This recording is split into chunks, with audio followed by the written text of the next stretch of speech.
नमस्कार, स्वागत है आपका बिहार समाचार में। बिहार में महागठबंधन की सरकार बन गई है, तेजस्वी यादव की सरकार बन गई है और महागठबंधन की सरकार बनते ही बिहार में लगातार अब जहरीली शराब से लोगों की मौत हो रही है। तो अब बड़ी खबर आ रही है कि लालू यादव बिहार में नीतीश कुमार जी से कह के शराबबंदी को खत्म कर सकते हैं। बड़ी खबर है क्योंकि लगातार अब नीतीश कुमार जी पर सवाल उठ रहे हैं। बीजेपी वाले लगातार शराबबंदी को लेकर नीतीश कुमार जी को घेरने पर लग गए हैं। तो बड़ी खबर आ रही है, बिहार में शराबबंदी खत्म हो सकती है। बीजेपी वाले लगातार नीतीश कुमार जी का भंडाफोड़ कर रहे हैं और अब ये तेजस्वी यादव से बर्दाश्त नहीं होगा और ना ही लालू यादव से बर्दाश्त होगा कि उनकी सरकार पर खास करके शराबबंदी को लेकर बदनामी हो। क्योंकि शुरू से ही महागठबंधन, चाहे राजद हो, कांग्रेस हो या फिर सीपीआई या सीपीएम, सभी बिहार में शराबबंदी को खत्म करने की मांग कर रहे हैं। जीतन राम मांझी अब तो फुल एक्शन में आ गए हैं कि बिहार से शराबबंदी खत्म होना चाहिए। देखिए, फिलहाल बीजेपी के लोग कह रहे हैं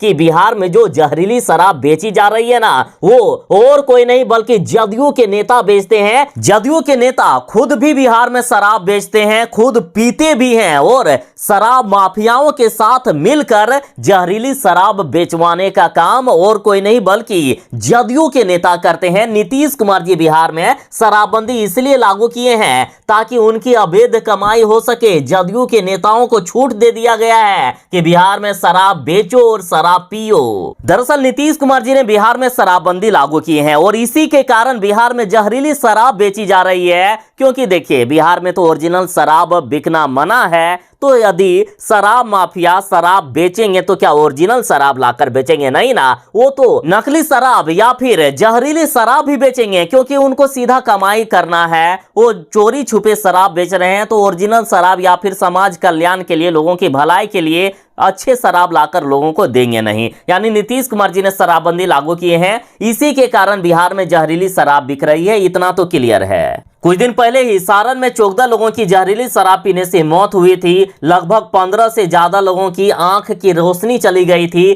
30 से ज्यादा लोग गंभीर रूप से बीमार हो गए थे और अब फिर से सारण में 5 लोगों की जहरीली शराब पीने से मौत हो गई है। दर्जन भर से भी ज्यादा लोग अस्पताल में एडमिट हैं। उनकी भी हालात नाजुक बताई जा रही है, कभी भी किसी की भी मौत हो सकती है। और महागठबंधन की जब से सरकार बन गई है तब से अब तो मीडिया कर्मियों को भी पुलिस वाले पीटने लगे हैं। तो ये सब मुद्दे अब बीजेपी वाले लगातार उठा रहे हैं, जिससे महागठबंधन की खास करके लालू यादव की पार्टी राजद की पूरी तरह से बदनामी हो रही है। इसलिए बिहार में शराबबंदी खत्म करने पर विचार हो रहा है। देखिए, और एक बड़ा खुलासा हो गया कि राजद नेता के गांव में खुशी में शराब बांटी गई और राजद विधायक ने ही पार्टी दिया था और उसी में जहरीली शराब पिलाई गई और जो शराब लाने का काम किए वो भी राजद के कार्यकर्ता बताए जा रहे हैं। तो इस तरह से बड़े खुलासे हो रहे हैं और इसी को लेकर अब शराबबंदी को खत्म करने की लगातार मांगे उठने लगी है। नीतीश कुमार जी पर लगातार दबाव बढ़ने लगा है और अब नीतीश कुमार जी ने तो बयान भी दे दिया है कि शराब पियोगे तो मरोगे ही, हम कुछ नहीं कर सकते हैं। जो लोग शराब पियोगे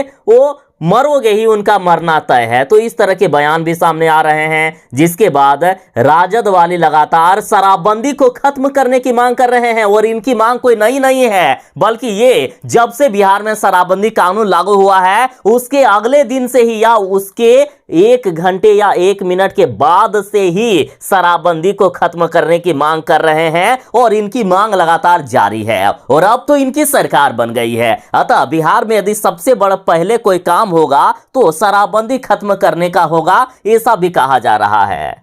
महागठबंधन की नई सरकार बन गई है और इस सरकार की किस हद तक बदनामी हो रही है, पहले आप ये बयान सुनिए। आप खुद अंदाजा लगा सकते हैं कि बिहार में वाकई शराबबंदी को खत्म करने में ही महागठबंधन की भलाई है। देखिए, बीजेपी के नेता नीरज कुमार बबलू ने कह दिया है कि जदयू के नेता ही शराब पीते हैं। साथ ही बीजेपी नेता ने कहा कि जब नीतीश कुमार की पार्टी हमारे साथ भी थे ना, और हमारे कोई नेता यदि जदयू के नेताओं को शराब पीने से या बेचने से मना करते थे तो नीतीश कुमार जी डायरेक्ट यही कहते थे कि हमारी बदनामी हो रही है, इसलिए हम लोग चुप रहते थे। लेकिन अब तो ये चले गए हैं महागठबंधन में। अतः हम अब सच कह रहे हैं कि नीतीश कुमार की पार्टी जदयू ही बिहार में शराब पीती है और शराब बेचने का काम करती है। लगातार बीजेपी के द्वारा नीतीश कुमार जी और उनकी पार्टी का भंडाफोड़ होने लगा है। देखिए, बीजेपी ने कहा है कि जदयू के लोग शराब पीते हैं, अवैध शराब का कारोबार करते हैं, और जब बीजेपी का कोई भी मंत्री कुछ कहता था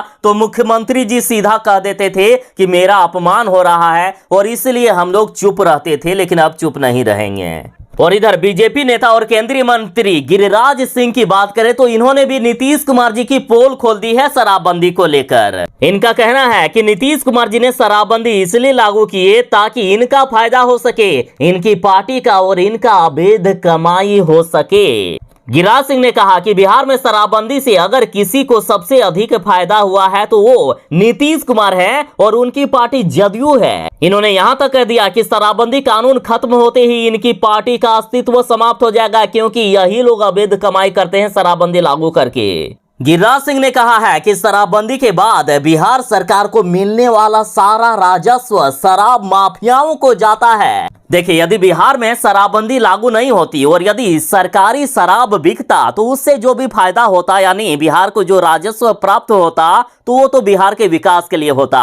लेकिन बिहार में सरकार शराब नहीं बेचती है, शराब माफिया शराब बेचते हैं। और गिरिराज सिंह ने कहा है कि शराब माफियाओं को जदयू के नेता संरक्षण देते हैं, जदयू के नेता से परमिशन लेकर शराब माफिया बिहार में शराब बेचते हैं और उससे जो फायदा होता है वो सीधा जदयू के नेताओं को जाता है, जदयू के नेता कमीशन के रूप में उनसे लेते हैं। और इस राजस्व का इस्तेमाल जदयू अपनी पार्टी को जिंदा रखने के लिए करती है। बिहार में अगर आज शराबबंदी कानून हट जाए तो कल जदयू का अस्तित्व ही समाप्त हो जाएगा। और इधर न्यूज फॉर नेशन की खबर की बात करें तो देखिए, इन्होंने लिखा है कि राजद विधायक जितेंद्र राय के गांव में जहरीली शराब से 5 लोगों की मौत हुई और शराब सप्लायर राजद के कार्यकर्ता बताए जा रहे हैं। शराब सप्लायर के घर में आरजेडी का पोस्टर पाया गया। न्यूज फॉर नेशन की खबर में कहा जा रहा है कि राजद विधायक को पूरा भरोसा है कि उन्हें नीतीश कैबिनेट में मंत्री बनाया जाएगा और उन्होंने जश्न में आकर शराब पार्टी दी और जहरीली शराब लोगों को पिलाया। देखिए, न्यूज फॉर नेशन ने लिखा है कि राजनीतिक गलियारे में चर्चा है कि नीतीश कुमार की जो नई सरकार है तो इसमें मढ़ौरा से राजद विधायक जितेंद्र राय जो इसी गांव के हैं उनके मंत्री बनने की पूरी संभावना है। और ये बात उनके गांव तक पहुंच गई, लिहाजा उनके समर्थकों के द्वारा शराब पार्टी दिया गया, यानी उनके समर्थक ही लोगों को जहरीली शराब पिलवाए और इस तरह से जहरीली शराब पीकर 5 लोगों की जान चली गई है। कई लोगों की हालात गंभीर बताई जा रही है, अस्पताल में एडमिट है वे। और इतना ही नहीं, न्यूज फॉर नेशन ने लिखा है कि शराब कांड की मुख्य आरोपी उर्मिला देवी बताई जा रही है। बताया जा रहा है कि शराब इसी ने सप्लाई की थी और इन्हें राजद का कार्यकर्ता बताया गया। और अब बिहार में महागठबंधन की सरकार है। महागठबंधन पहले ही शराबबंदी के खिलाफ है, अतः लालू यादव जी नीतीश कुमार जी से मिलकर बड़ा फैसला ले सकते हैं। तेजस्वी यादव ने तो कई बार इसके लिए जंग छेड़ दी है कि बिहार में शराबबंदी कानून खत्म होना चाहिए। कांग्रेस के कई नेताओं ने भी जंग छेड़ी है कि शराबबंदी कानून खत्म नहीं होगा तब तक बिहार का विकास नहीं होगा और तब तक लोग मरते रहेंगे। नीतीश कुमार जी पर कई बार आरोप लगे हैं कि नीतीश कुमार ही जहरीली शराब से लोगों को मार रहे हैं। तो इस तरह की कई बार जंग छिड़ गई है महागठबंधन में। अतः बड़ी खबर आ रही है कि जल्द ही बिहार में शराबबंदी कानून को खत्म किया जा सकता है। और जीतन राम मांझी जिन्होंने बार बार कहा है कि शराबबंदी कानून को खत्म किया जाना चाहिए और वे भी अभी महागठबंधन में है। अतः सिर्फ नीतीश कुमार जी अकेले है जो शराबबंदी लागू करना चाहते हैं, लेकिन लालू यादव, तेजस्वी यादव, कांग्रेस के नेता, मतलब चारों तरफ बस यही खबरें हैं। सभी यही चाह रहे हैं कि शराबबंदी को खत्म किया जाना चाहिए। तो बिहार की जनता बड़ी सौगात मिल सकती है। जल्द ही बिहार में शराबबंदी खत्म किया जा सकता है, ऐसी उम्मीद जताई जा रही है। तो ये थी फिलहाल तक की एक बड़ी खबर। और हाँ, आप क्या चाहते हैं? क्या बिहार में शराबबंदी कानून खत्म होना चाहिए? अपनी राय कमेंट में जरूर ही दीजिएगा। और ऐसे ही नई अपडेट के साथ बने रहने के लिए हमारे साथ जुड़े रहें। जो चैनल पर नए हैं कृपया चैनल को सब्सक्राइब करके आपकी सेवा करने का एक अवसर अवश्य ही दीजिएगा। चलिए मिलते हैं बस थोड़ी ही देर में नई खबरों के साथ, नई अपडेट के साथ। तब तक के लिए दीजिए इजाजत। बाय। जय हिंद। भारत माता की जय।